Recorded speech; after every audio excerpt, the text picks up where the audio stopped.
شروع اللہ کا نام لے کر جو بڑا مہربان نہایت رحم والا ہے۔ سب تعریف اللہ ہی کو ہے جس نے اپنے محبوب بندے محمد صلی اللہ علیہ وآلہ وسلم پر یہ کتاب نازل کی اور اس میں کسی طرح کی کجی اور پیچیدگی نہ رکھی، بلکہ سیدھی اور سلیس اتاری تاکہ لوگوں کو عذاب سخت سے جو اس کی طرف سے آنے والا ہے ڈرائے، اور مومنوں کو جو نیک عمل کرتے ہیں خوشخبری سنائے کہ ان کے لیے ان کے کاموں کا نیک بدلہ یعنی بہشت ہے جس میں وہ ہمیشہ رہیں گے، اور ان لوگوں کو بھی ڈرائے جو کہتے ہیں کہ اللہ نے کسی کو بیٹا بنا لیا ہے۔ ان کو اس بات کا کچھ بھی علم نہیں اور نہ ان کے باپ دادا ہی کو تھا۔ یہ بڑی سخت بات ہے جو ان کے منہ سے نکلتی ہے، اور کچھ شک نہیں کہ یہ جو کچھ کہتے ہیں محض جھوٹ ہے۔ اے پیغمبر، اگر یہ اس کلام پر ایمان نہ لائیں تو شاید تم ان کے پیچھے رنج کر کر کے اپنے تئیں ہلاک کر دو گے۔ جو چیز زمین پر ہے ہم نے اس کو زمین کے لیے زینت بنایا ہے تاکہ لوگوں کی آزمائش کریں کہ ان میں کون اچھے عمل کرنے والا ہے، اور جو چیز زمین پر ہے ہم اس کو نابود کر کے بنجر میدان کر دیں گے۔ کیا تم خیال کرتے ہو کہ غار اور لوح والے ہماری نشانیوں میں سے عجیب تھے؟ جب وہ نوجوان غار میں جا رہے تو کہنے لگے کہ اے ہمارے پروردگار، ہم پر اپنے ہاں سے رحمت نازل فرما اور ہمارے کام میں درستی کے سامان مہیا کر۔ تو ہم نے غار میں کئی سال تک ان کے کانوں پر نیند کا پردہ ڈالے رکھا، یعنی ان کو سلائے رکھا، پھر ان کو جگا اٹھایا تاکہ معلوم کریں کہ جتنی مدت وہ غار میں رہے دونوں جماعتوں میں سے اس کی مقدار کس کو خوب یاد ہے۔ ہم ان کے حالات تم سے صحیح صحیح بیان کرتے ہیں۔ وہ کئی نوجوان تھے جو اپنے پروردگار پر ایمان لائے تھے، اور ہم نے ان کو اور زیادہ ہدایت دی تھی، اور ان کے دلوں کو مربوط یعنی مضبوط کر دیا۔ جب وہ اٹھ کھڑے ہوئے تو کہنے لگے کہ ہمارا پروردگار آسمانوں اور زمین کا مالک ہے، ہم اس کے سوا کسی کو معبود سمجھ کر نہ پکاریں گے۔ اگر ایسا کیا تو اس وقت ہم نے بے عقلی کی بات کی۔ ان ہماری قوم کے لوگوں نے اس کے سوا اور معبود بنا رکھے ہیں، بھلا یہ ان کے معبود ہونے پر کوئی کھلی دلیل کیوں نہیں لاتے؟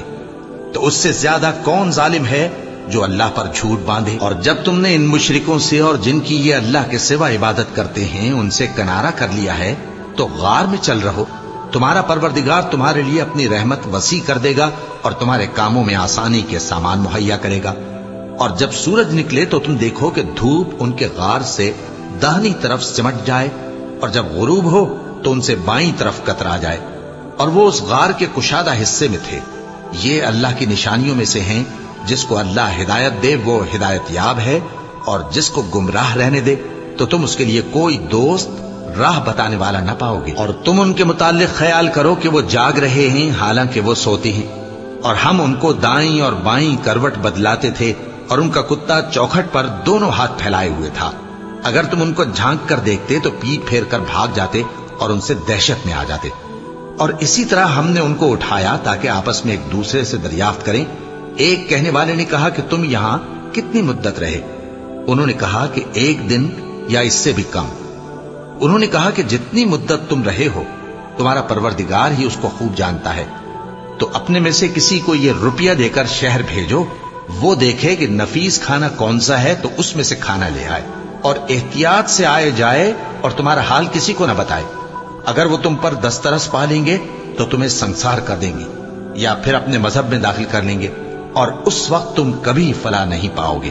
اور اسی طرح ہم نے لوگوں کو ان کے حال سے خبردار کر دیا تاکہ وہ جانیں کہ اللہ کا وعدہ سچا ہے، اور یہ کہ قیامت جس کا وعدہ کیا جاتا ہے اس میں کچھ شک نہیں۔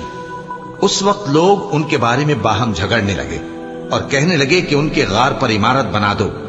ان کا پروردگار ان کے حال سے خوب واقف ہے۔ جو لوگ ان کے معاملے میں غلبہ رکھتے تھے وہ کہنے لگے کہ ہم ان کے غار پر مسجد بنائیں گے۔ بعض لوگ اٹکل پچو کہیں گے کہ وہ 3 تھے اور چوتھا ان کا کتا تھا، اور بعض کہیں گے کہ وہ 5 تھے اور چھٹا ان کا کتا تھا، اور بعض کہیں گے کہ وہ 7 تھے اور 8واں ان کا کتا تھا۔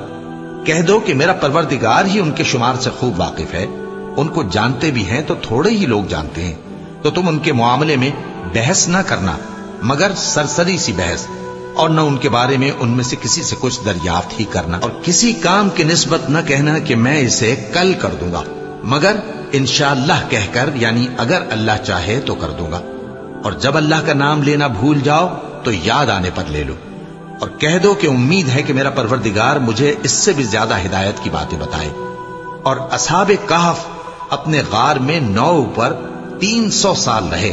کہہ دو کہ جتنی مدت وہ رہے اسے اللہ ہی خوب جانتا ہے، اسی کو آسمانوں اور زمین کی پوشیدہ باتیں معلوم ہیں، وہ کیا خوب دیکھنے والا اور کیا خوب سننے والا ہے۔ اس کے سوا ان کا کوئی کارساز نہیں، اور نہ وہ اپنے حکم میں کسی کو شریک کرتا ہے۔ اور اپنے پروردگار کی کتاب کو جو تمہارے پاس بھیجی جاتی ہے پڑھتے رہا کرو، اس کی باتوں کو کوئی بدلنے والا نہیں، اور اس کے سوا تم کہیں پناہ بھی نہیں پاؤ گے۔ اور جو لوگ صبح و شام اپنے پروردگار کو پکارتے اور اس کی خوشنودی کے طالب ہیں، ان کے ساتھ صبر کرتے رہو، اور تمہاری نگاہیں ان میں سے گزر کر اور طرف نہ دوڑیں کہ تم دنیاوی زندگی کی رونقوں کے خواستگار ہو جاؤ۔ اور جس شخص کے دل کو ہم نے اپنی یاد سے غافل کر دیا ہے اور وہ اپنی خواہش کی پیروی کرتا ہے اور اس کا کام حد سے بڑھ گیا ہے، اس کا کہا نہ ماننا۔ اور کہہ دو کہ لوگوں، یہ قرآن تمہارے پروردگار کی طرف سے برحق ہے، تو جو چاہے ایمان لائے اور جو چاہے کافر رہے۔ ہم نے ظالموں کے لیے دوزخ کی آگ تیار کر رکھی ہے جس کی قناتیں ان کو گھیر رہی ہوں گی، اور اگر فریاد کریں گے تو ایسے کھولتے ہوئے پانی سے ان کی داد رسی کی جائے گی جو پگھلے ہوئے تانبے کی طرح گرم ہوگا اور جو ان کے چہروں کو بھون ڈالے گا۔ ان کے پینے کا پانی بھی برا اور آرام گاہ بھی بری۔ اور جو ایمان لائے اور کام بھی نیک کرتے رہے تو ہم نیک کام کرنے والوں کا اجر ضائع نہیں کرتے۔ ایسے لوگوں کے لیے ہمیشہ رہنے کے باغ ہیں جن میں ان کے محلوں کے نیچے نہریں بہ رہی ہیں، ان کو وہاں سونے کے کنگن پہنائے جائیں گے، اور وہ باریک دیبا اور اطلس کے سبز کپڑے پہنا کریں گے، اور تختوں پر تکیے لگا کر بیٹھا کریں گے۔ کیا خوب بدلہ اور کیا خوب آرام گاہ ہے۔ اور ان سے 2 شخصوں کا حال بیان کرو جن میں سے ایک کو ہم نے انگور کے 2 باغ عنایت کیے تھے اور ان کے گردا گرد کھجوروں کے درخت لگا دیے تھے اور ان کے درمیان کھیتی پیدا کر دی تھی۔ دونوں باغ کثرت سے پھل لاتے اور اس کی پیداوار میں کسی طرح کی کمی نہ ہوتی، اور دونوں میں ہم نے ایک نہر بھی جاری کر رکھی تھی، اور اس طرح اس شخص کو ان کی پیداوار ملتی رہتی تھی۔ تو ایک دن جبکہ وہ اپنے دوست سے باتیں کر رہا تھا، کہنے لگا کہ میں تم سے مال و دولت میں بھی زیادہ ہوں اور جتھے اور جماعت کے لحاظ سے بھی زیادہ عزت والا ہوں، اور ایسی شیخیوں سے اپنے حق میں ظلم کرتا ہوا اپنے باغ میں داخل ہوا۔ کہنے لگا کہ میں نہیں خیال کرتا کہ یہ باغ کبھی تباہ ہو، اور نہ خیال کرتا ہوں کہ قیامت برپا ہو، اور اگر میں اپنے پروردگار کی طرف لوٹایا بھی جاؤں تو وہاں ضرور اس سے اچھی جگہ پاؤں گا۔ تو اس کا دوست جو اس سے گفتگو کر رہا تھا کہنے لگا کہ کیا تم اس ذات سے کفر کرتے ہو جس نے تم کو مٹی سے پیدا کیا، پھر نطفے سے، پھر تمہیں پورا آدمی بنایا؟ مگر میں تو یہ کہتا ہوں کہ اللہ ہی میرا پروردگار ہے، اور میں اپنے پروردگار کے ساتھ کسی کو شریک نہیں کرتا۔ اور جب تم اپنے باغ میں داخل ہوئے تو تم نے ما شاء اللہ لا قوت الا باللہ کیوں نہ کہا؟ اگر تم مجھے مال و اولاد میں اپنے سے کمتر دیکھتے ہو تو عجب نہیں کہ میرا پروردگار مجھے تمہارے باغ سے بہتر عطا فرمائے، اور تمہارے اس باغ پر آسمان سے آفت بھیج دے تو وہ صاف میدان ہو جائے، یا اس باغ کی نہر کا پانی گہرائی میں اتر جائے تو پھر تم اسے تلاش نہ کر سکو، اور اس کے میووں کو عذاب نے آ گھیرا اور وہ اپنی چھتریوں پر گر کر رہ گیا، تو جو مال اس نے اس پر خرچ کیا تھا اس پر حسرت سے ہاتھ ملنے لگا اور کہنے لگا کہ کاش میں اپنے پروردگار کے ساتھ کسی کو شریک نہ بناتا۔ اس وقت اللہ کے سوا کوئی جماعت اس کی مددگار نہ ہوئی اور نہ وہ بدلہ لے سکا۔ یہاں سے ثابت ہوا کہ حکومت سب اللہ کی ہے، جو معبود برحق ہے وہی بہترین ثواب عطا کرنے والا اور بہترین انجام لانے والا ہے۔ اور ان سے دنیا کی زندگی کی مثال بھی بیان کر دو کہ وہ ایسی ہے جیسے پانی جسے ہم نے آسمان سے برسایا تو اس کے ساتھ زمین کی پیداوار مل کر نکلی، پھر وہ چورا چورا ہو گئی کہ ہوائیں اسے اڑاتی پھرتی ہیں، اور اللہ تو ہر چیز پر قدرت رکھتا ہے۔ مال اور بیٹے تو دنیا کی زندگی کی رونق و زینت ہیں، اور نیکیاں جو باقی رہنے والی ہیں وہ ثواب کے لحاظ سے تمہارے پروردگار کے ہاں بہت اچھی اور امید کے لحاظ سے بہت بہتر ہیں۔ اور جس دن ہم پہاڑوں کو چلائیں گے اور تم زمین کو صاف میدان دیکھو گے اور ان لوگوں کو ہم جمع کر لیں گے تو ان میں سے کسی کو بھی نہیں چھوڑیں گے، اور سب تمہارے پروردگار کے سامنے صف باندھ کر لائے جائیں گے، تو ہم ان سے کہیں گے کہ کہ جس طرح ہم نے تم کو پہلی بار پیدا کیا تھا اسی طرح آج تم ہمارے سامنے آئے، لیکن تم نے تو یہ خیال کر رکھا تھا کہ ہم نے تمہارے لیے قیامت کا کوئی وقت مقرر ہی نہیں کیا، اور اعمال کی کتاب کھول کر رکھی جائے گی تو تم گناہگاروں کو دیکھو گے کہ جو کچھ اس میں لکھا ہوگا اس سے ڈر رہے ہوں گے، اور کہیں گے ہائے شامت، یہ کیسی کتاب ہے کہ نہ چھوٹی بات کو چھوڑتی ہے نہ بڑی کو، کوئی بات بھی نہیں مگر اسے لکھ رکھا ہے، اور جو جو عمل کیے ہوں گے سب کو حاضر پائیں گے، اور تمہارا پروردگار کسی پر ظلم نہیں کرے گا۔ اور جب ہم نے فرشتوں کو حکم دیا کہ آدم کو سجدہ کرو تو سب نے سجدہ کیا مگر ابلیس نے نہ کیا، وہ جنات میں سے تھا تو اپنے پروردگار کے حکم سے باہر ہو گیا۔ کیا تم اس کو اور اس کی اولاد کو میرے سوا دوست بناتے ہو، حالانکہ وہ تمہارے دشمن ہیں، اور شیطان کی دوستی ظالموں کے لیے اللہ کی دوستی کا برا بدل ہے۔ میں نے ان کو نہ تو آسمانوں اور زمین کے پیدا کرنے کے وقت بلایا تھا اور نہ خود ان کے پیدا کرنے کے وقت، اور میں ایسا نہ تھا کہ گمراہ کرنے والوں کو مددگار بناتا۔ اور جس دن اللہ فرمائے گا کہ اب میرے شریکوں کو جن کی نسبت تم معبود ہونے کا گمان رکھتے تھے بلاؤ، تو وہ ان کو بلائیں گے مگر وہ ان کو کچھ جواب نہ دیں گے، اور ہم ان کے درمیان ہلاکت کی ایک جگہ بنا دیں گے، اور گناہگار لوگ دوزخ کو دیکھیں گے تو یقین کر لیں گے کہ وہ اس میں پڑنے والے ہیں، اور اس سے بچنے کا کوئی راستہ نہ پائیں گے۔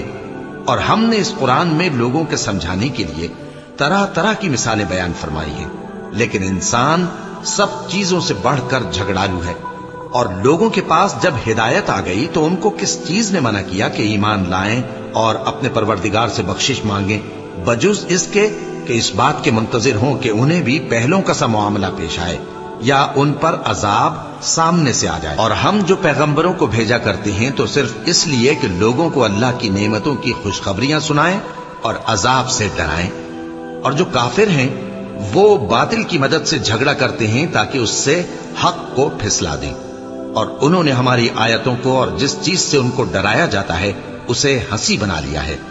اور اس سے بڑھ کر ظالم کون، جس کو اس کے پروردگار کی آیات کے ذریعے سمجھایا گیا تو اس نے ان سے منہ پھیر لیا، اور جو اعمال وہ آگے کر چکا اس کو بھول گیا۔ ہم نے ان کے دلوں پر پردے ڈال دیے کہ اسے سمجھ نہ سکیں، اور کانوں میں ثقل پیدا کر دیا ہے کہ سن نہ سکیں، اور اگر تم ان کو رستے کی طرف بلاؤ تو کبھی رستے پر نہ آئیں گے، اور تمہارا پروردگار بخشنے والا صاحب رحمت ہے۔ اگر وہ ان کے کرتوتوں پر ان کو پکڑنے لگے تو ان پر جھٹ عذاب بھیج دے، مگر ان کے لیے ایک وقت مقرر کر رکھا ہے کہ اس کے عذاب سے کوئی پناہ کی جگہ نہ پائیں گے۔ اور یہ بستیاں جو ویران پڑی ہیں، جب انہوں نے کفر کر کے ظلم کیا تو ہم نے ان کو تباہ کر دیا، اور ان کی تباہی کے لیے ایک وقت مقرر کر دیا تھا۔ اور جب موسیٰ نے اپنے شاگرد سے کہا کہ جب تک میں دو دریاؤں کے ملنے کی جگہ نہ پہنچ جاؤں ٹلنے کا نہیں، خاص صدیوں چلتا رہوں، پھر جب وہ دونوں ان دریاؤں کے سنگم پر پہنچے تو اپنی مچھلی بھول گئے، پھر اس مچھلی نے دریا میں سرنگ کی طرح اپنا راستہ بنا لیا۔ جب آگے چلے تو موسیٰ نے اپنے شاگرد سے کہا کہ ہمارا کھانا لاؤ، اس سفر سے ہم کو بہت تکان ہو گئی ہے۔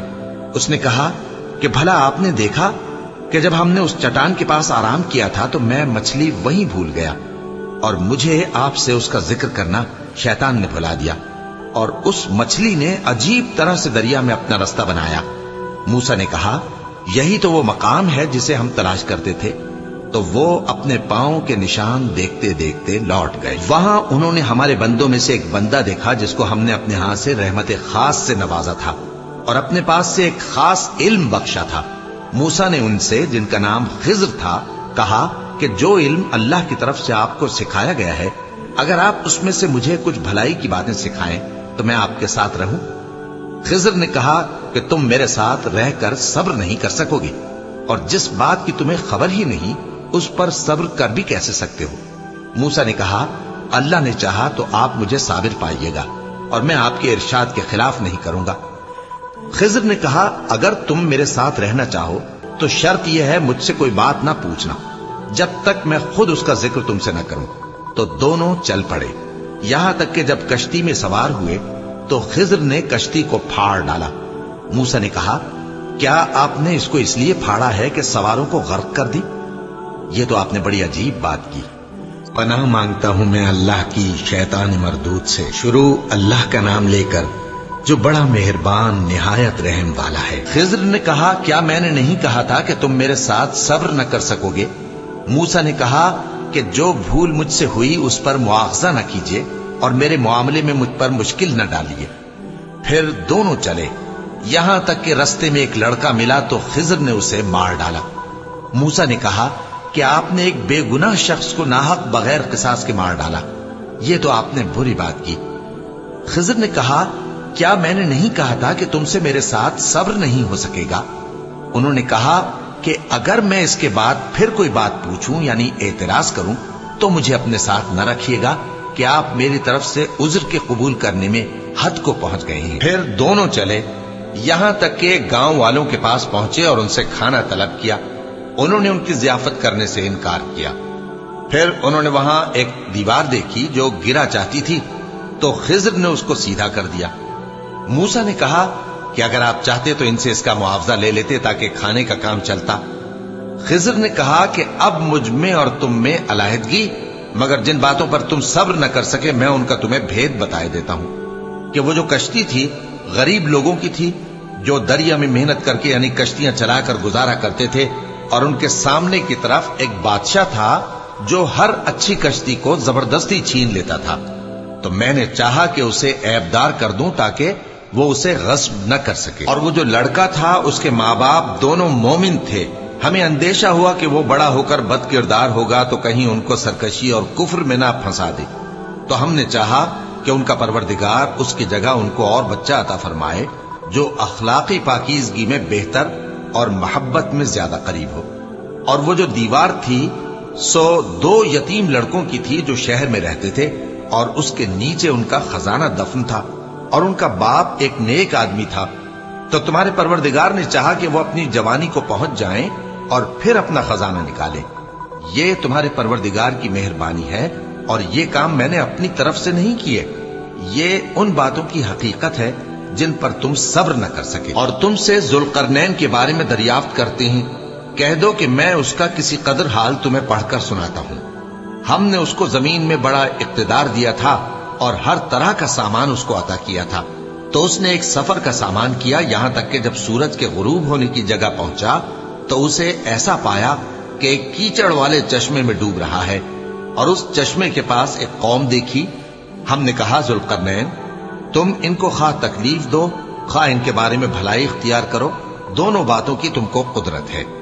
ذوالقرنین نے کہا کہ جو کفر و بد کرداری سے ظلم کرے گا اسے ہم سزا دیں گے، پھر وہ اپنے پروردگار کی طرف لوٹایا جائے گا تو وہ بھی اسے بڑا عذاب دے گا، اور جو ایمان لائے گا اور عمل نیک کرے گا اس کے لیے بہت اچھا بدلہ ہے، اور ہم اپنے معاملے میں اس سے نرم بات کہیں گے۔ پھر اس نے ایک اور سامان سفر کیا، یہاں تک کہ سورج کے طلوع ہونے کے مقام پر پہنچا تو دیکھا کہ وہ ایسے لوگوں پر طلوع ہوتا ہے جن کے لیے ہم نے دھوپ سے بچاؤ کی کوئی اوٹ نہیں بنائی تھی۔ حقیقت یوں ہی تھی، اور جو کچھ اس کے پاس تھا ہم کو سب کی خبر تھی۔ پھر اس نے ایک اور سفر کا سامان کیا، یہاں تک کہ 2 اونچے سیدھے پہاڑوں کے درمیان پہنچا تو دیکھا کہ ان کے اس طرف کچھ لوگ ہیں کہ بات کو سمجھ نہیں سکتے۔ ان لوگوں نے کہا کہ اے ذوالقرنین، یاجوج اور ماجوج اس علاقے میں فساد کرتے رہتے ہیں، بھلا ہم آپ کے لیے خرچ کا انتظام کر دیں کہ آپ ہمارے اور ان کے درمیان ایک دیوار کھینچ دیں۔ ذوالقرنین نے کہا کہ خرچ کا جو مقدور اللہ نے مجھے بخشا ہے وہ بہت اچھا ہے، تم مجھے قوت بازو سے مدد دو، میں تمہارے اور ان کے درمیان ایک مضبوط رکاوٹ بنا دوں گا۔ تم لوہے کے بڑے بڑے تختے میرے پاس لاؤ۔ چنانچہ کام جاری کر دیا گیا، یہاں تک کہ جب اس نے دونوں پہاڑوں کے درمیان کا حصہ برابر کر دیا اور کہا کہ اب اسے دھوکو، یہاں تک کہ جب اس کو دھونک دھونک کر آگ کر دیا تو کہا کہ اب میرے پاس تانبا لاؤ کہ اس پر پگھلا کر ڈال دوں۔ پھر ان میں یہ قدرت نہ رہی کہ اس پر چڑھ سکیں اور نہ یہ طاقت رہی کہ اس میں نقب لگا سکیں۔ بولا کہ یہ میرے پروردگار کی مہربانی ہے، پھر جب میرے پروردگار کا وعدہ آ پہنچے گا تو اس کو ڈھا کر ہموار کر دے گا، اور میرے پروردگار کا وعدہ سچا ہے۔ اس روز ہم ان کو چھوڑ دیں گے کہ روئے زمین پر پھیل کر ایک دوسرے میں گھس جائیں گے، اور سور پھونکا جائے گا تو ہم سب کو جمع کر لیں گے، اور اس روز ہم جہنم کو کافروں کے سامنے لائیں گے۔ جن کی آنکھیں میری یاد سے پردے میں تھیں اور وہ سننے کی طاقت نہیں رکھتے تھے۔ اب کیا کافر یہ خیال کرتے ہیں کہ وہ میرے بندوں کو میرے سوا اپنا کارساز بنائیں گے تو میں خفا نہیں ہوں گا؟ ہم نے ایسے کافروں کے لیے جہنم کی مہمانی تیار کر رکھی ہے۔ کہہ دو کہ ہم تمہیں ایسے لوگ بتائیں جو اعمال کے لحاظ سے بڑے نقصان میں ہیں۔ یہ وہ لوگ ہیں جن کی دوڑ دھوپ دنیا کی زندگی میں برباد ہو گئی اور وہ یہ سمجھے ہوئے ہیں کہ وہ اچھے کام کر رہے ہیں۔ یہ وہ لوگ ہیں جنہوں نے اپنے پروردگار کی آیتوں کو نہ مانا اور اس کے سامنے جانے سے انکار کیا، تو ان کے اعمال ضائع ہو گئے۔ سو ہم قیامت کے دن ان کے لیے کچھ بھی وزن قائم نہیں کریں گے۔ یہ ان کی سزا ہے، یعنی جہنم، اس لیے کہ انہوں نے کفر کیا اور ہماری آیتوں اور ہمارے پیغمبروں کی ہنسی اڑائی۔ جو لوگ ایمان لائے اور عمل نیک کیے ان کے لیے بہشت کے باغ بطور مہمانی ہوں گے، ہمیشہ ان میں رہیں گے اور وہاں سے مکان بدلنا نہ چاہیں گے۔ کہہ دو کہ اگر سمندر میرے پروردگار کی باتوں کے لکھنے کے لیے روشنائی ہو تو قبل اس کے کہ میرے پروردگار کی باتیں تمام ہوں سمندر ختم ہو جائے، اگرچہ ہم ویسا ہی اور اس کی مدد کو لائیں۔ کہہ دو کہ میں تمہاری طرح کا ایک بشر ہوں، البتہ میری طرف وہی آتی ہے کہ تمہارا معبود وہی ایک معبود ہے۔ تو جو شخص اپنے پروردگار سے ملنے کی امید رکھے چاہیے کہ عمل نیک کرے اور اپنے پروردگار کی عبادت میں کسی کو شریک نہ بنائے۔